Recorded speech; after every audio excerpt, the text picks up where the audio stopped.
मोदी सरकार की योजना है कि अगले 5 सालों में 220 हवाई अड्डों को विकसित और संचालित किया जाएगा। आपको एक डेटा यह भी बता दें कि देश के टॉप 10 एयरपोर्ट्स कुल यात्रियों की संख्या का 69% संभालते हैं, जबकि टॉप 6 एयरपोर्ट्स 59% पैसेंजर फ्लो को देखते हैं। और मोदी सरकार ने महज इतना ही नहीं किया, मोदी सरकार ने देश के एविएशन की उड़ान को एक नया रंग रूप दिया है UDAN योजना के साथ। UDAN यानी कि उड़े देश का आम नागरिक। क्षेत्रीय हवाई कनेक्टिविटी को बढ़ावा देने के लिए भारत सरकार ने साल 2016 में उड़ान योजना को लॉन्च किया था। उड़ान योजना का मुख्य उद्देश्य था कि एक आम आदमी भी हवाई सफर का लाभ उठा सके, जहां पर हवाई यात्रा को सस्ता और सुलभ बनाना लक्ष्य था।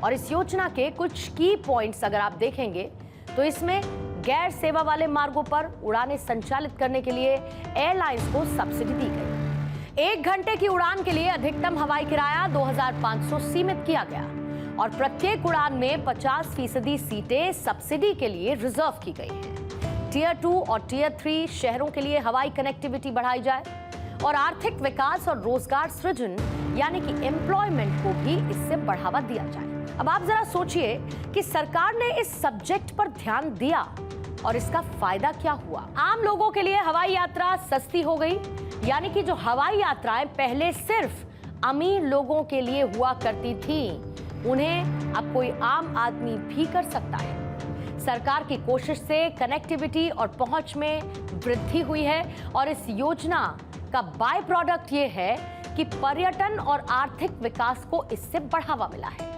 इस योजना के तहत उड़ानों ने क्षेत्रीय हवाई कनेक्टिविटी को सफलतापूर्वक बढ़ाया, जिससे भारत में लोगों के लिए हवाई यात्रा अधिक सुलभ और किफायती यानी कि पॉकेट फ्रेंडली हुई है। और आप देखिए, जब प्रधानमंत्री मोदी ने हवाई चप्पल पहनने वालों को हवाई यात्रा करवाने की बात कही तो विपक्ष ने इस पर चुटकी ले ली थी, लेकिन उन्हें यह अंदाजा नहीं था कि प्रधानमंत्री कोई भी बात सार्वजनिक रूप से बोलने से पहले उसके पूरे होने की गारंटी पहले कर लेते हैं। 2024 के भारत में न केवल हवाई अड्डों की संख्या में रिकॉर्ड बढ़ोतरी हुई, बल्कि देश में डोमेस्टिक एयर ट्रैवलर्स की संख्या भी दिसंबर 2023 में लगभग 14 करोड़ के आंकड़े को छू चुकी है। मेरा तो सपना है कि हवाई जहाज में कौन लोग बैठने चाहिए।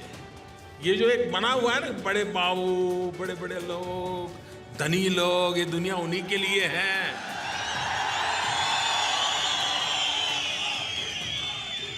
इस देश की जो सुविधाएं अमीरों को प्राप्त हैं, वो मेरे देश के गरीब को भी मिलनी चाहिए।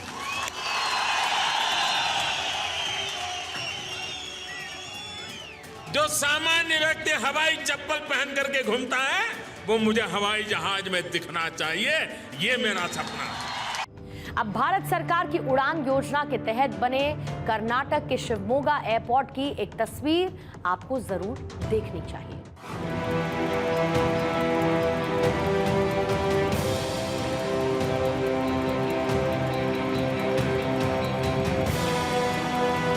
ये तो महज एक एयरपोर्ट की तस्वीर है, ऐसी ही कई तस्वीरें और आने वाली हैं। मसलन नोएडा में जेवर एयरपोर्ट, इसके साथ ही और वाकल हवाई अड्डा कुरनूल में, पुरंदर हवाई अड्डा पुणे में, नवी मुंबई ग्रीनफील्ड अंतर्राष्ट्रीय हवाई अड्डा महाराष्ट्र में, धालबूमगढ़ हवाई अड्डा जमशेदपुर में, रीवा हवाई अड्डा मध्य प्रदेश में, अंतर्राष्ट्रीय ग्रीनफील्ड हवाई अड्डा चेन्नई का, वारंगल हवाई अड्डा तेलंगाना में और भोगापुरम हवाई अड्डा आंध्र प्रदेश में, उत्केला हवाई अड्डा ओडिशा में, और ऐसे ही मिजोरम, लक्षद्वीप, धोलेरा में भी नए एयरपोर्ट बनने जा रहे हैं। काम चल रहा है और काम चल रहा है। ये किसी भी देश के लिए सबसे खूबसूरत कहे गए शब्द हैं, क्योंकि जो देश ठहर जाता है वो देश पिछड़ जाता है। आपको मैंने वो आंकड़ा भी बताया था ना कि 76 सालों में 74 एयरपोर्ट बने और महज 10 सालों में 83 एयरपोर्ट बन गए। ऐसा क्यों हुआ? इस सवाल का जवाब आप सभी के पास है। भारत अब आसमां में किसी हवाई जहाज को देखकर हाय बाय नहीं करता है, बल्कि उसी आसमान में उड़ते हुए प्लेन के अंदर बैठकर तरक्की वाला हाई फाइव करता है। और यही नया भारत है जिसमें आसमां में सुराख कर लिया है। बैलगाड़ी से सफर कर आसमां तक पहुंचे हैं तो ऐसे में गुरूर तो बनता है, गर्व तो होता ही है।